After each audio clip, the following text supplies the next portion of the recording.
ఈ కొత్త బండిని 140 కొట్టిండు. సారీ, షాక్ అయిపోయినా డార్లింగ్స్. ఒకటే రోజులో 10K ఫాలోవర్స్ అయితే తెచ్చేసారు. హలో డార్లింగ్, మన డైలీ రొటీన్ అయితే తెలుసు కదా. సీదా పొద్దుగాల లేచిన పాలకాడికి పోయినా, పాలైతే తెచ్చిన, షాప్ లో అయితే ఇచ్చేసిన. చింటు బాయ్ చూడు ఎట్లా వండుకున్నా అడ్డంగా, ఎందుకు వండుకున్నా కూడా అర్థం కాలే. ఇక పాలు తీసుకుపోయినా, గరం చేసుకున్నా, ఫ్రెష్ అప్ అయితే అయిపోయినా. అకౌంట్ ఓపెన్ చేసి చూడక డార్లింగ్, ఎందుకంటే నువ్వు ఫాలో కొడితేనే మనకు 10K ఫాలోవర్స్ అవుతారు.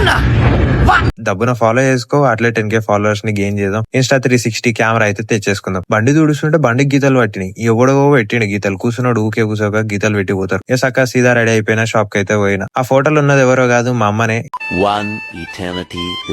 ఇక సాయంత్రం అయితే వచ్చేసిన. సాయంత్రం వచ్చి చిన్న రైడ్ కి అయితే బయటకి అయితే వెళ్ళినాం. కొత్త బండి అయితే తీసుకుంటూ మన సమీర్ బాయ్. ఇక కొత్తది అయితే NS200 వైట్ బ్యూటీ మన గ్యాంగ్ లకి అయితే వచ్చేసింది. నాకు తోడుగా ఒక బండి అయితే ఉన్నది ఇప్పుడు, మన gen three Duke NS200 white and black మన తాన అవుతుంది. ఇక మన గ్యాంగ్ అంతా తన కూర్చొని జస్ట్ టైం పాస్ చేసి చిన్న రైడ్ అయితే కంప్లీట్ చేసేసుకున్నాం. రైడ్ కంప్లీట్ చేసేసినాక ఒకసారి నా మాటలు చూడండి. ఇప్పుడే రైడ్ కంప్లీట్ చేసుకొని వచ్చినాం. ఎట్లా అయిపోయినాయి కళ్ళు మేము. ఇక మంచిగా రైడ్ కి అయితే పోయేసి ఇంటికి అయితే రిటర్న్ అయిపోయినా. ఈరోజు డే మొత్తం ఇట్లా కంప్లీట్ అయిపోయింది డార్లింగ్స్. నచ్చితే ఫాలో చేసి సబ్స్క్రైబ్ చేసుకో డార్లింగ్. మర్చిపోకు, ఇన్స్టా 360 కొంచెం డబ్బుని తెచ్చుకున్నావు. Please work for me. Thank you.